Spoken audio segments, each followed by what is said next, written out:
All right, class, welcome to the continuation of sections 3.1 and 2.1.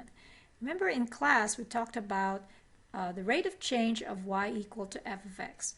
And if we want to talk about the average rate of change, then that's going to be delta y over delta x. So let's go ahead and recall what we've done so far. So when it's the average rate of change, then we take delta y over delta x, which is also the same as the slope, slope of the secant line. So if you have a curve, say here is function y equal to f of x, say from a to b, there's your a, and there's the corresponding f of a and f of b. So we take this line secant to the curve, and when we get the slope, that's going to be f of b minus f of a over b minus a. So this is always, every time we talk about the average rate of change, it's always over an interval. It's always over an interval, AB. Okay, now if we're going to talk about instantaneous rate of change, it's the same thing. We take, except we take the limit of delta y over delta x as delta x, the difference between the x's go to 0. Okay, now remember this is equivalent to the same as f of x sub 0 plus h minus f of x sub 0 over h, because delta x is the same as h. You take the limit as h approaches 0. This is an instantaneous rate of change of a function, and this is always at a point x equal to x sub 0. Okay, so, and then what this is also the same as the slope of the line tangent. So if we have a line tangent to the curve, say here, then that's going to be the slope of that line. Maybe let's draw a bigger picture so that we can, you've got a function that's y equal to f of x, and we take a line that's secant. That's from a to b. So this is the line secant to the curve. Then what happens is we get the slope of that line. So the slope of the secant line would always be delta y over delta x, again over an interval a. Now, if we want to get the line, the slope of the line tangent at, say, x equal to a, remember it's always at a point, then this secant line would then transform into a tangent line. So it becomes now a line tangent to the curve. And it's going to look like this. So that would have a slope. So if we look at the slope of this line, slope of the blue line, it will be, okay, it's going to be the limit of delta y over delta x as delta x approaches 0. And remember, that's equivalent to saying h is equal, h goes to 0. So another way of writing m of t is, if it is at a point x equal to a, it's going to be the limit of f of x, which is in this case our x would be a. So let me go ahead and change that. So a plus h minus f of a over h. You let the h go to 0. Now another definition or another term that we can use is the same as saying the derivative at the point x equal to a, and we use the notation f prime at a. All right, so we're looking at different things. Tangent line, or the slope of the line tangent to the curve, is the same as this quotient, which is also this quotient, and you let h go to 0 is the same as you let the differences between the x's go to 0. Because the difference between a and x plus h, a plus h, would be a jump at h, the jump of h distances. So they all mean the same thing. Similarly, it's also equal to a derivative point or a derivative value at a point x equal to a. That's defined as f prime at a. Right. Now, suppose we define a, we look at the distance traveled by an object that is dropped from a tall building, say from a height, and then we let it drop. There you go. Now suppose we do it again, but we do it slowly. In other words, in slow motion. Then we can keep track of the distance traveled per time, okay, until it reaches the ground. So what we can also look at is the average speed of that object that's falling from a point of rest, and then you let it free fall, like allow it to fall to the ground. And it turns out that we can also get the average speed of that object. That means over a time interval, and we can also get the instantaneous speed. In other words, let's go back. Suppose we want to get the speed right at this point, right at this instant, and right at the instant of the, like say, the point of impact on the ground. Okay? So the average and instantaneous speed. So the equation of a free-falling object is as defined by, as discovered by Galileo, that's why it's called Galileo's law, is equal to y equal to 16t squared. This is the equation of a motion in free fall. Okay, so where y is the distance traveled by that object that was dropped from a rest, and it's proportional to the square of the time that it has been falling, and measured here is y is in feet and t is in seconds. Now if you're going to use meters, you're going to have a different constant of proportionality. Is going to be 4.9. Now what would be the average speed of that moving object? Then it's the same thing. It's just going to be delta y over delta t. It's the distance covered over the time it elapsed. So say from 1 second to 3 seconds. So 2 seconds have elapsed. Then it's the same idea. This is the average rate of change, which is the average speed. So what then would be the instantaneous velocity, or rather instantaneous speed of that object? Then we take the limit again of this quotient and let delta t approach 0. So it's the same thing. Alright, so let's look at an example. A rock breaks loose from the top of a tall cliff.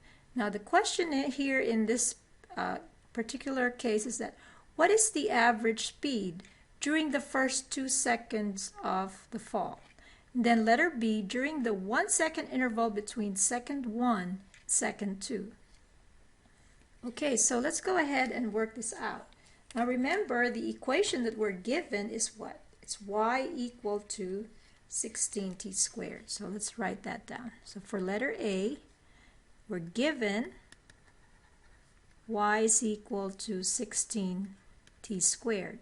Now, over the interval that we're looking at is from 0 to 2 seconds. So what is the average speed during the first 2 seconds would be delta y over delta t. So all I'll have to do is substitute. Okay, so it's going to be f of 2 Remember your y, your f is this one. So f of t, if you think about it this way, is 16t squared. That's your y value, okay? That's all it is. It's just a y value function that's acting on t over f of 0 divided by 2 minus 0. So we're just going to plug in t equal to 2 here. So it's going to be 16 times 2 squared minus 16 times 0 squared divided by 2 minus 0. And that's going to be 16 times 4 is 64 divided by 2. That's going to be 32 feet per second. So that's the average speed of the object of this rock during its first 2 seconds of free fall. Okay, now what about letter B?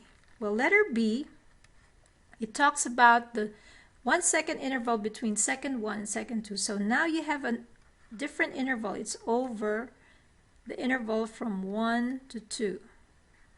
Then you apply the same thing. So that now we get delta y over delta t would just have a change of value. So f of 2 minus f of 1 divided by, we're taking the difference, b minus a would be 2 minus 1. So this is going to be same thing, 16 times 2 squared minus 16 times 1 squared, right, divided by 2 minus 1. And if you calculate that, that's 64 minus 16 is 48 over 1, so it becomes 48 feet per second. So as you can see, the closer it reaches the closer it is to the ground, the higher the speed of the falling rock. Okay? All right, now let's turn to the next slide, because this time it's going to ask the instantaneous speed of the rock, which means it's no longer over an interval, but at an instant. That's why it's called instantaneous, at an instant. So here we find the speed of the falling rock in example 2, that means the previous slide, at t equal to 1 and at t equal to 2. So here we're going to find two instantaneous speeds, when t is equal to 1 at the instant when t is equal to 2. So what we're going to do is to use this formula. Okay? We use this formula and your t sub 0 becomes 1 for this t equal to 1. So that's the only thing we replace here. Then after that, we take the limit as h approaches 0. So let's go ahead and write that down. So at t equal to 1. Okay, so what we're going to do is substitute t sub 0 equal to 1. So it's going to be the limit as h approaches 0 of 16 times 1 plus h. Okay, and then you square it, minus 16 times 1 squared, all over h. Right, so what is that equal to? Well, let's go ahead and rewrite that. So it's going to be the limit of, it's going to be 16 times 1 plus 2h plus h squared minus 16. Okay, all over h, taking the limit as h approaches 0. Okay, so we keep going. We take the limit of, now we have, this becomes 16 plus 32h plus 16h squared minus 16. So this cancels each other. So really we're left with a 32h plus 16h squared divided by h. Now taking the limit as h approaches 0, first we substitute h equal to 0, and what happens? It's going to be a 0 over 0. But notice that we can pull out the h. So if we pull out the h, it's going to be 32 plus 16h over h. And we let h go to 0. So see how that cancels? And eventually we're going to get the final answer would be, what is the limit of 32 plus 16h as h goes to 0? You just substitute h equal to 0. You got 32 plus 0, so the answer is 32 feet per second. So this is the instantaneous speed of the falling rock at t equal to 1. Okay, now are we going to get the same answer as t equal to 2? Well, let's see. We use the same problem, but this time we use the same difference quotient, and then this time we let this t sub 0 be equal to 2. Okay, so let's go ahead and do that. So at t equal to 2, we're now taking the limit of, so we're taking the same quotient, and then we let delta t go to 0 is the same as letting h go to 0. Okay, so it's going to be 16 times 2 plus h minus 16 times 2 squared divided by h. Take h going to 0. So what is that? It's going the limit of, all right, so it's going to be 16 times 4 plus 4h plus h squared minus 16 times 4. Okay, all thing divided by h. Now notice what happens here. This gets canceled once I distribute 16 over this trinomial. So cancel that. So we are left with the limit of 64, because 16 times 4, 64h plus 16h squared, okay, divided by h. As h approaches 0, it's very similar, so we're going to get the limit, pull out the h, of 64 plus 16h over h. Take the limit as h approaches 0, so the limit of a constant is always a constant. 16 times 0 is 0, so the final answer is 64 feet per second. So you see that you have a different instantaneous speed at t equal to 2 and at t equal to 1. Okay?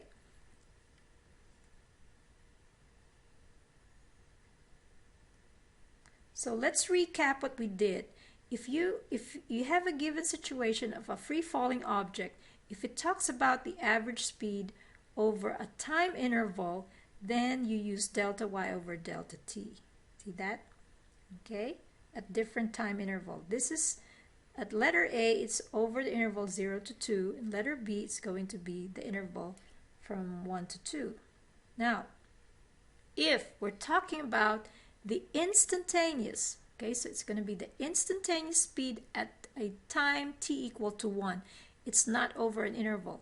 Then you use the same function, but you plug in t equal to 1 here plus h, okay, minus 16 times 1 over h, because h is now the distance between 1 plus h and 1, and their difference is h. Then you do all the arithmetic, and then when you reach in 0 over 0 for the, when you plug in h and see that it's possible that you can factor out the h, then you get your final answer, which is the instantaneous speed of this rock at t equal to 1. And then at t equal to 2, you do the same thing, but you substitute for t sub 0, you put there 2. So it's the same thing, using the function, remember using the function f of t equal to 16t squared. That's your y. Remember, these are your y values. F of t is your y value.